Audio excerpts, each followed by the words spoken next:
తిరిగి BCN news కి స్వాగతం.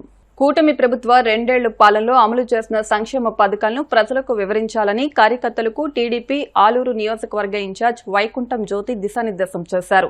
కర్నూలు జిల్లా ఆలూరు టీడీపీ కార్యాలయంలో నిర్వహించిన మీడియా సమావేశంలో ఆమె మాట్లాడుతూ గత వైసీపీ ప్రభుత్వ అరాచక పాలనను ప్రజల్లోకి తీసుకెళ్లాలన్నారు. వైసీపీ ఎమ్మెల్యే విరూపాక్షి ఆధ్వర్యంలో చంద్రబాబు వెన్నుపోటు పాలనకు 2 ఏళ్లు అనే నిరసన కార్యక్రమం చేయడంపై జ్యోతి ఆగ్రహం వ్యక్తం చేశారు. ఉద్యోగాలు ఇస్తే కూడా ఓర్చుకోలేకున్నట్లా ఉన్నారు మీ జగన్మోహన్ రెడ్డి అని చెప్తా ఉన్నాం.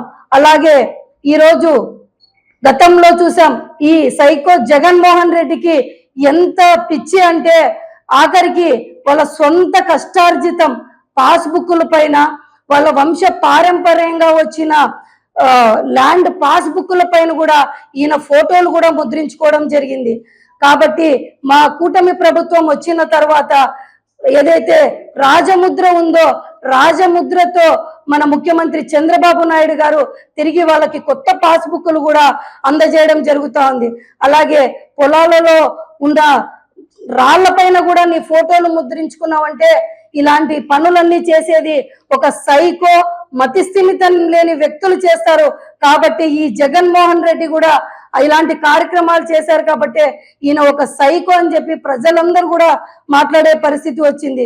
కాబట్టి రాష్ట్రంలో మీరందరూ కూడా నిన్న మా కూటమి ప్రభుత్వం 2 సంవత్సరాలుగా చేసిన 2 సంవత్సరాలుగా కూటమి ప్రభుత్వం వచ్చిన దానికి ప్రజలందరూ కూడా విజయవంతంగా ఈరోజు ఎక్కడ చూసిన కార్యక్రమాలు నిర్వహించుకుంటే మీరు ఓర్చుకోలేకున్నట్లుగా ఈ వెన్నుపోటు దినోత్సవం జరుపుతా ఉన్నారంటే కూడా ప్రజలందరూ కూడా గమనిస్తున్నారు. ఇంకా మా కూటమి ప్రభుత్వం వచ్చిన తర్వాత ముఖ్యమంత్రి చంద్రబాబు నాయుడు గారు, ఉప ముఖ్యమంత్రి పవన్ కళ్యాణ్ గారు కూడా ఎన్నో కార్యక్రమాలు తీసుకొని వచ్చారు, ఎన్నో ఇండస్ట్రీస్ ని తీసుకొని వచ్చారు. మన రాయలసీమకు కూడా ఈరోజు రాయల్ ఎన్ఫీల్డ్ తీసుకొని వచ్చారు కూడా అని చెప్పి కూడా చెప్తా ఉన్నాం. అలాగే మన ఆలూరు నియోజకవర్గంలో కూడా ఎన్నో రోడ్లు ఈరోజు మనం చూస్తా ఉన్నాం, ఎన్నో రోడ్లు వేశాం. కాబట్టి తొందరలోనే వేదవతి కూడా సారు గతంలో 2014-19లో వేదవతి ప్రాజెక్ట్ కోసం కూడా పశ్చిమ గోదావరి జిల్లా ఎరగవరం మండలం అయినపర్రు గ్రామంలో బుధవారం వీచిన ఈదురు గాలులకు చిక్కాల రాంబాబు లక్ష్మీదుర్గ ఇల్లు ఒక్కసారిగా కుప్పకూలింది. ఈ సమయంలో కుటుంబ సభ్యులు ఎవరూ ఇంట్లో లేకపోవడంతో ఎటువంటి ప్రాణ నష్టం జరగలేదు. ఇల్లు కూలిపోవడంతో కుటుంబం రోడ్డున పడింది. కొత్తపాడు సొసైటీ అధ్యక్షులు కారం బాబురావు అధ్యక్షతన వారికి నిత్యావసర సరుకులు 10,000 రూపాయల ఆర్థిక సహాయాన్ని ఎరగవరం మండల టీడీపీ ఎస్సీసెల్ నాయకులు అందజేశారు. ఈ సందర్భంగా జిల్లా ఎస్సీసెల్ అధ్యక్షులు మాజీ జడ్పీటీసీ చుక్కా సాయిబాబు మాట్లాడుతూ మానవ సేవే మాధవ సేవగా భావించి విపత్తులు సంభవించినప్పుడు ఆపదలో ఉన్న వారిని ఆదుకోవడంలో టీడీపీ ఎప్పుడు ముందుంటుందని అన్నారు. సాయం చేసే చేతుల మీద అనేటువంటి ఒక ఆలోచన దృక్పథంతో అయినపర్రు గ్రామంలో ఒక ఎస్సీ దళిత కుటుంబం గత 2 రోజుల్లో జరిగినటువంటి ఆ తుఫాన్ వల్ల ఆ చిక్కాల రాంబాబు గారు లక్ష్మీదుర్గ గారి యొక్క ఫ్యామిలీకి మరి నష్టం జరిగింది. మరి ఇల్లు కూలిపోవటం, ఆ పెంకిటిల్లు కూలిపోవటం అనేటువంటిది మనం ప్రత్యక్షంగా చూస్తున్నాం. ఎరగవరం మండలం ఎస్సీసీఎల్ ఆధ్వర్యంలో తెలుగుదేశం పార్టీ నాయకులందరూ కలిసి మరి ఈ రోజున వారికి ఆర్థిక సహాయం అందించాలని 10,000 రూపాయలు వారికి నిత్యావసర వస్తువులు కూడా వారికి అందించడం జరిగింది. ఎందుకంటే మరి ఈరోజు ఇటువంటి కార్యక్రమాలు మరి విపత్తులు సంభవించినప్పుడు తెలుగుదేశం పార్టీ అండగా ఉంటుంది. అలాగే మరి ముఖ్యంగా ఈ విషయాన్ని మరి రాధాకృష్ణ గారి యొక్క స్థానిక శాసనసభ్యులు ఆర్మెల్లి రాధాకృష్ణ గారి దృష్టికి తీసుకెళ్లి వారికి న్యాయపరమైనటువంటి ఆర్థిక పరమైనటువంటి వారికి ఏమైతే ప్రభుత్వ పరంగా ఏమైతే సమకూర్చబడతాయో వారికి రాధాకృష్ణ గారికి తెలియపరిచి వారికి అందించడం జరుగుతుంది. మరి ముఖ్యంగా ఎస్సీసీఎల్ తరపున ఈ కార్యక్రమాన్ని నిర్వహించడం జరిగింది. అలాగే ఈ కార్యక్రమానికి ప్రతి ఒక్కరు కూడా తలపో చేసి మరి వారికి ఆర్థిక సహాయాన్ని అందించడం చాలా ప్రాముఖ్యమైన విషయమని మానవ సేవే మాధవ సేవ మదర్ తెరిసా గారి యొక్క ఆశయాన్ని అనుకూలంగా మరి యొక్క చక్కటి సపోర్టునిచ్చి సహాయాన్ని అందించినటువంటి తెలుగుదేశం పార్టీ కుటుంబ సభ్యులకు మరి ముఖ్యంగా ఎస్సీసీఎల్ సభ్యులందరికీ కూడా ప్రత్యేకమైనటువంటి ధన్యవాదాలు తెలియపరచుకుంటున్నాను. Thank you very much.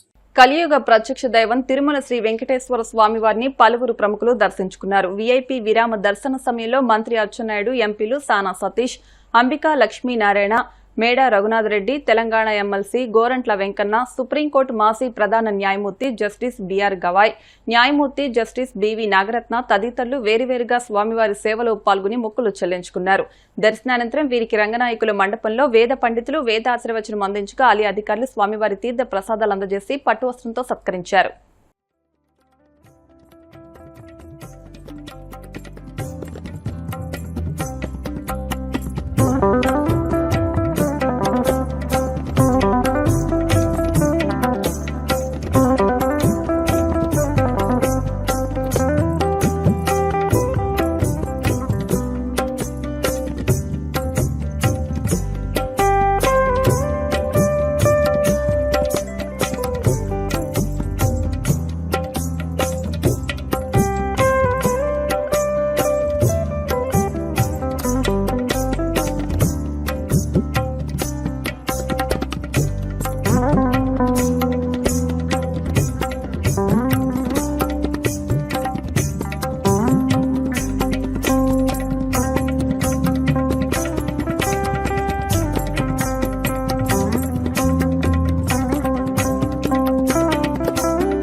వార్తలు ముగించే ముందు ముఖ్యాంశాలు మరొకసారి. కూటమి ప్రభుత్వం సంక్షేమం, అభివృద్ధిని రెండు కళ్లుగా భావించి పాలన సాగిస్తోందన్న మంత్రి కొల్లు రవీంద్ర. జగన్ కుట్రల పట్ల ప్రజలు అప్రమత్తంగా ఉండాలని పిలుపు. సూపర్ 6 హామీలు నెరవేర్చడంలో సీఎం, డిప్యూటీ సీఎం విఫలమయ్యారని వైసీపీ ఎమ్మెల్సీ వరదు కళ్యాణి విమర్శ. హామీలను అమలు చేసే వరకు పోరాటం కొనసాగుతుందని స్పష్టం. మహిళలను మోసగించిన చంద్రబాబుపై చీటింగ్ కేసు పెట్టాలన్న వైసీపీ అధికార ప్రతినిధి బండి పుణ్యశీల. మహిళా సాధికారత గురించి మాట్లాడే అర్హత ఆయనకు లేదని ధ్వజం.